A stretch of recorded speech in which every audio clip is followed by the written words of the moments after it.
Welcome to the Slop Temple. We pray this video helps. You begin by powering down and removing the controller batteries. This clears transient glitches. Next, connect via USB so you can test without radio interference, and make sure the Xbox has the latest system update because firmware can change sensitivity defaults. Once done, open Accessories app to view stick calibration and dead zone settings. You'll use this in a moment. Do this now so you can isolate whether the issue is hardware drift or a settings problem. You now focus on adjustment. Open the Xbox Accessories app and select your controller profile.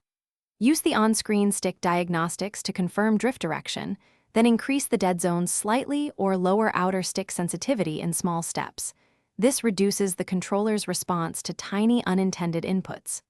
After each change, test in a game or the diagnostics tool to judge effect, because overcorrecting makes the stick feel sluggish. Make measured tweaks until movement feels natural and stable. Finish by addressing hardware.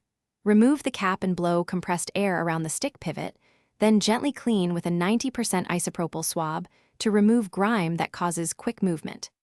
If cleaning and software dead zone adjustments don't help, replace the thumbstick module or consult repair options, because worn potentiometers cause rapid input.